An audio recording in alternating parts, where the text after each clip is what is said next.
Welcome to another episode of My Weird Prompts, an AI-generated podcast featuring the random prompts of Daniel Rosehill as answered by a revolving cast of friendly AI characters. Join us for deep dives into AI, technology, and whatever other random thing Daniel finds fascinating today. Subscribe on Spotify or your favorite podcatcher. Now, today's episode. This episode was generated using artificial intelligence. Please verify facts. Hi there, Herman and Corn. So I mentioned in a previous episode, totally unconnected to mental health, we were talking about alcoholism and the treatments that are out there today for that. And I just use really anything that happens to me in my daily life as kind of jumping off points for these prompts, and I try to come up with a sort of unique spin on the questions to try and make it a little bit more interesting than just a general discussion. But a friend of mine had shared that he was struggling with alcoholism, and that's what made me think about it. But I mentioned in that podcast that I have it's a very personal subject for me because my late father was an alcoholic and succumbed to the disease. Although I mentioned in that episode that I've had a normal relationship with alcohol myself. So we talked about the question of how hereditary is alcoholism, because clearly it's not 100%. But another related topic I'd like to chat about is this question of trauma. I think I asked in another episode about ADHD the extent to which there is a correlation between childhood trauma and the later development of different mental health conditions. And I've always assumed that there was, and as well as suppressed memories. But when it comes to dealing with trauma, one, you're going to hear a couple of areas of mental health are going to come up a lot. One of them is, of course, CBT, the kind of mainstay of evidence-based psychotherapy. ACT, acceptance therapy. I forget what the C stands for. Herman Poppleberry will be able to fill that letter in. But another one is EMDR, and I looked up EMDR and looked at the device. I did therapy for about a year, talk therapy, and I guess at some point when we were talking about sort of things in my childhood and a lot of sort of let's say stress at home and some really challenging memories, that EMDR was suggested. And I looked at this device that looked to me like it came out of a sci-fi movie. And I read about it and about the kind of eye motion desensitizing. And I have to say, I was extremely skeptical. As I mentioned frequently in this podcast, I'm definitely evidence on the side of evidence-based anything. And that's usually my first question, is to distinguish this from other interventions that might lack that basis. Well, what does the evidence say about EMDR? And unfortunately, I never looked into it that deeply.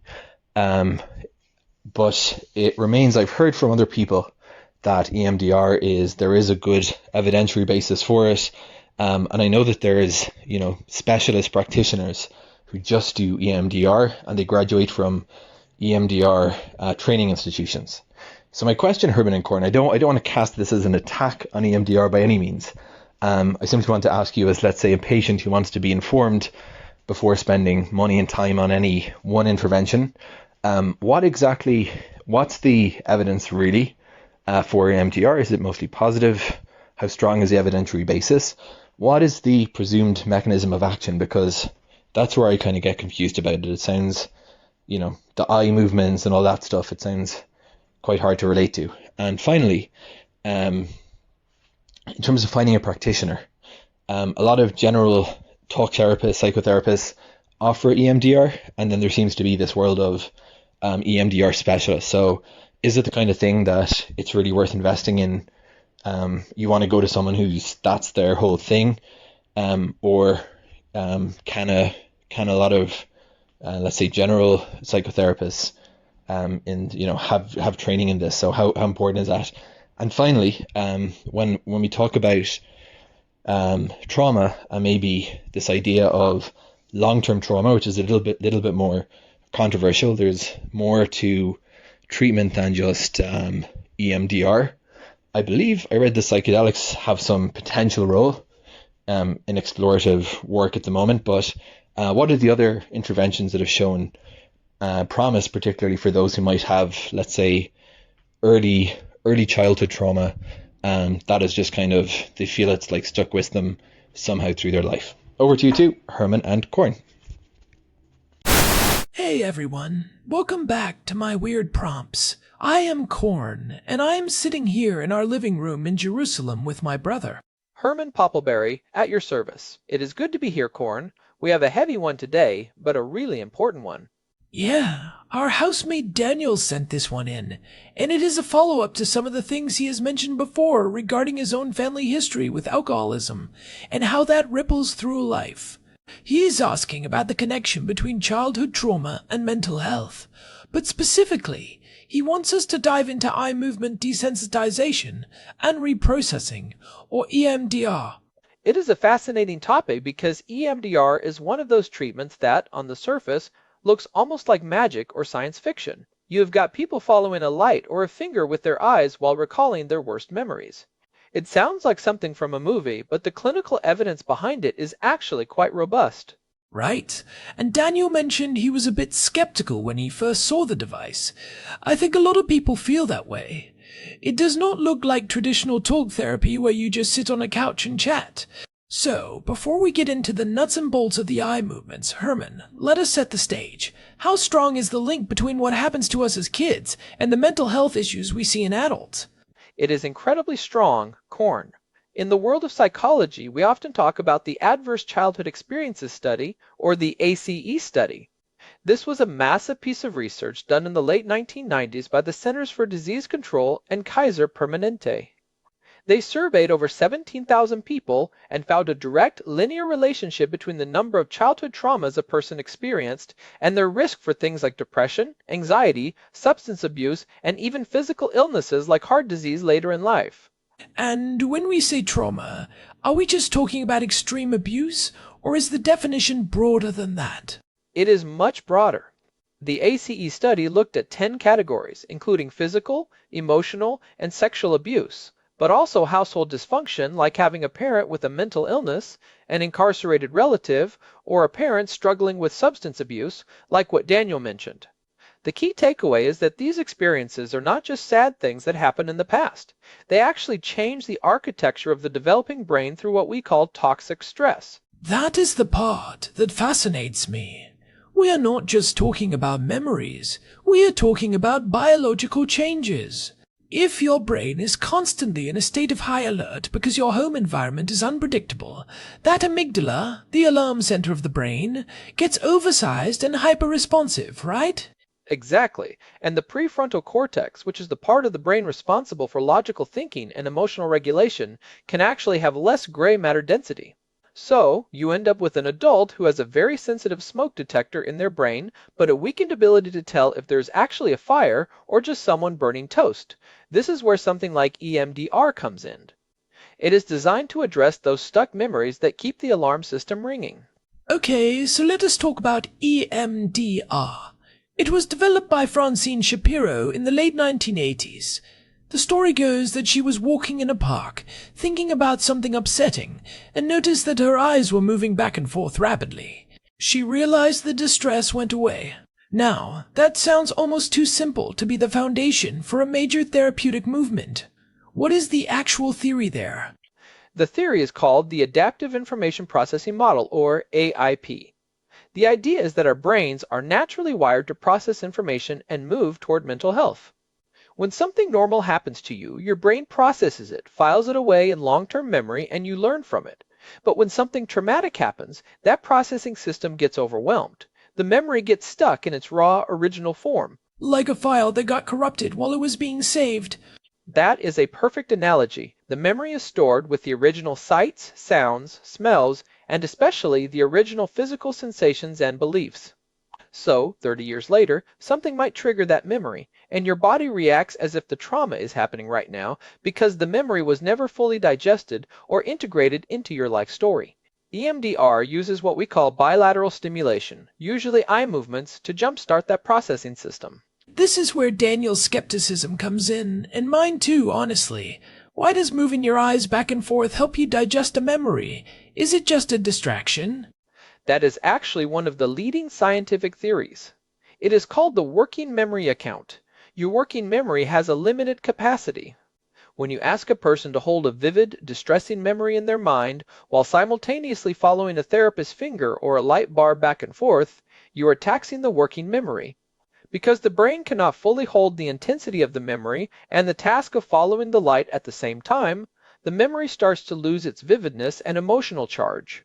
It becomes more like a regular boring memory and less like a reliving of the event. So it is essentially forcing the brain to see the memory as something that is in the past rather than a current threat. Precisely. There is also research suggesting it might mimic what happens during REM sleep, where our eyes move rapidly and we process the day's events. Some researchers also point to the orienting response.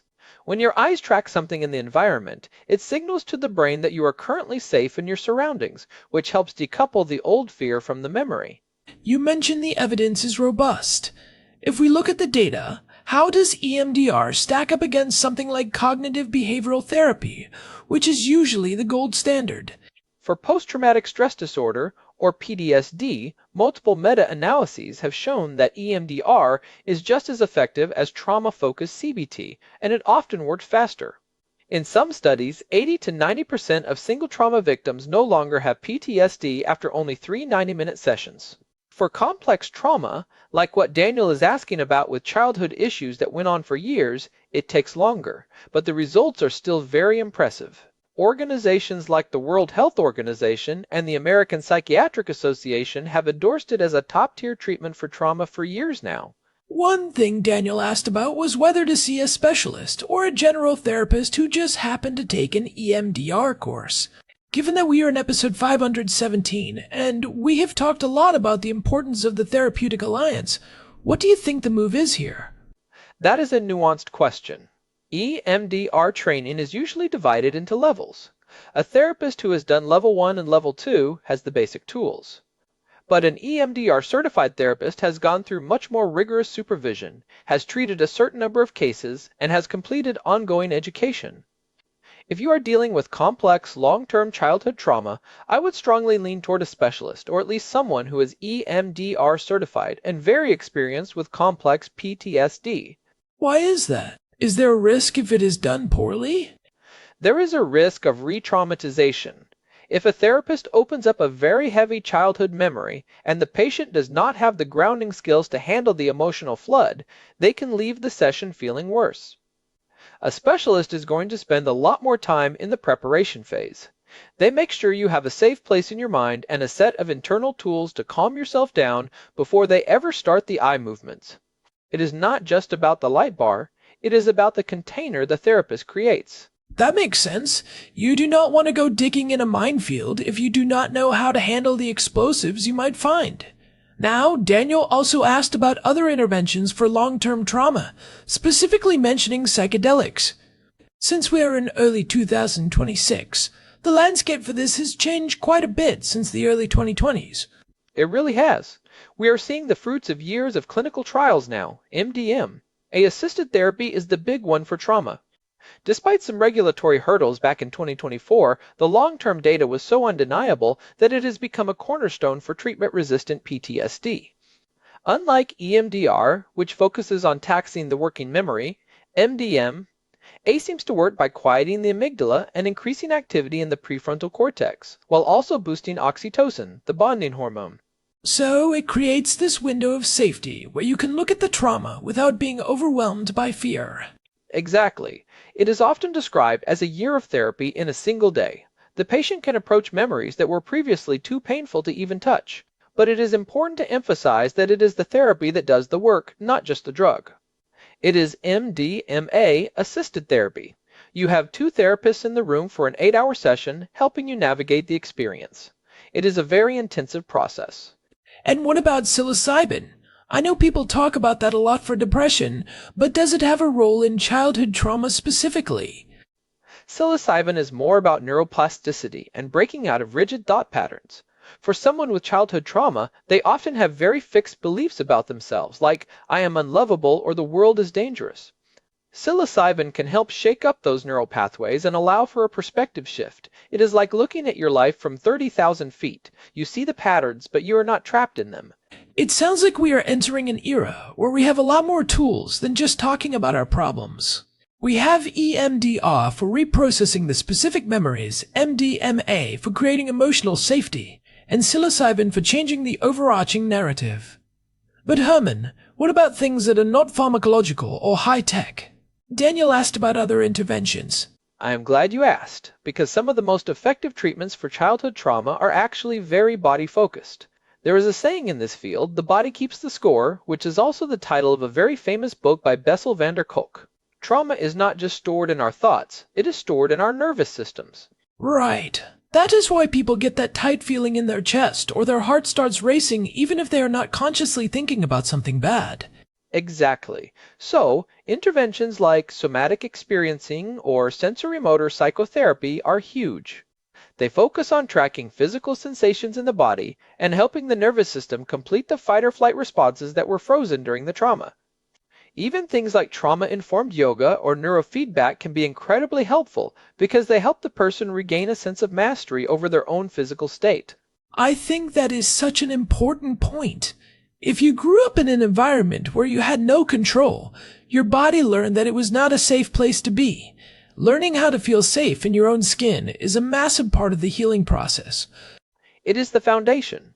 You can have all the insights in the world about why your parents acted the way they did, but if your body still feels like it is under attack, you are going to struggle. That is why a multimodal approach is often best. Maybe you do some talk therapy to understand the context, some EMDR to take the sting out of the worst memories, and some somatic work to calm your nervous system. It is a lot of work, though. I mean, Daniel's question really highlights how much an adult has to do to unpack what was handed to them as a child. It can feel a bit unfair, can't it? It is profoundly unfair. You are essentially being asked to clean up a mess you didn't make. But the good news is that the brain is plastic. We used to think that once the brain was wired a certain way in childhood, that was it. We now know that you can heal these pathways. You can actually change the way your brain responds to stress even decades later. That is the hopeful part of this whole discussion. We are not just stuck with the hand we were dealt. So, Herman, if someone is listening to this and they relate to Daniel's prompt, where do they start? If they are looking at all these options, EMDR, somatic work, maybe even the newer psychedelic therapies, how do they choose? I think the first step is always stabilization. You don't want to jump straight into the deepest trauma if your life is currently in chaos or if you don't have good coping mechanisms. I would suggest finding a therapist who is trauma-informed as a baseline. Ask them about their approach. Do they understand the nervous system? Do they use EMDR or somatic techniques? And don't be afraid to interview them. We always say this on the show, but the relationship is the biggest predictor of success. If you don't feel safe with a therapist, none of the fancy techniques are going to work. Absolutely. And for EMDR specifically, you can go to the EMDR International Association website, EMDRIA, to find certified practitioners. They have a directory that lets you search for people who have gone through that extra level of certification we talked about. What about the skepticism part? If someone is sitting there in the chair, and the therapist starts moving their finger, and the patient is thinking, "This is ridiculous," does that stop it from working?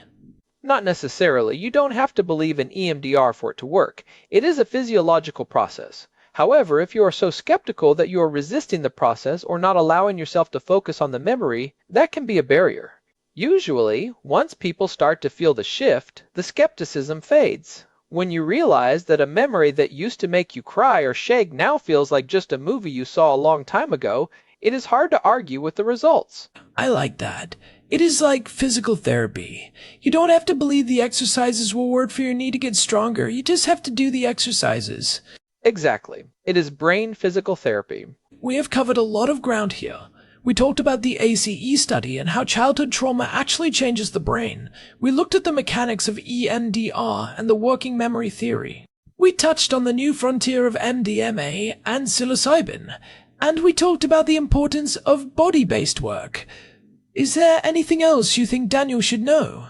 I would just say that healing is not linear. Sometimes you take 2 steps forward and 1 step back. You might clear one memory with EMDR and then realize there is another layer underneath it. That is normal.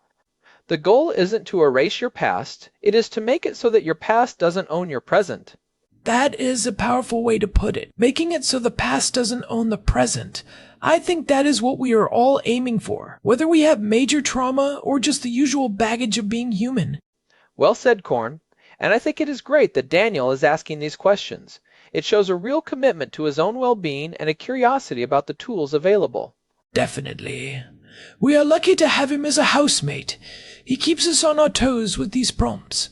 He really does. I am always excited to see what he sends over. Usually, it is something I have to go and read 3 new papers on just to keep up. Guilty as charged, Herman.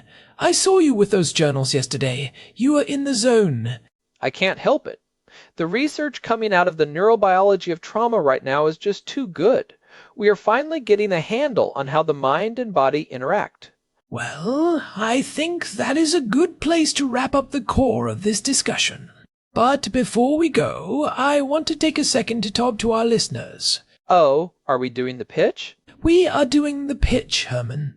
Look, we have been doing My Weird Prompts for 517 episodes now, and we love this community. If you have been listening for a while and you find these deep dives helpful, please leave us a review on your podcast app or on Spotify. It really does help. It is the main way new people find the show. And we read all of them, even the ones that tell me I am being too nerdy. Especially those ones. They keep you humble. Herman Poppleberry. But seriously, a quick rating or a review makes a huge difference for independent podcasts like ours. It truly does.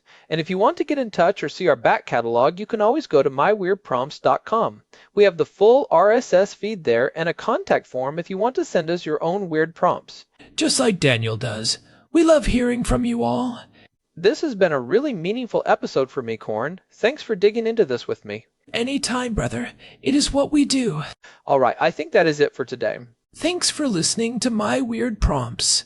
We will be back soon with another one. Take care of yourselves out there. Goodbye, everyone. Goodbye. This episode was generated using Gemini Flash 3. Text-to-speech engine was Chatterbox Turbo.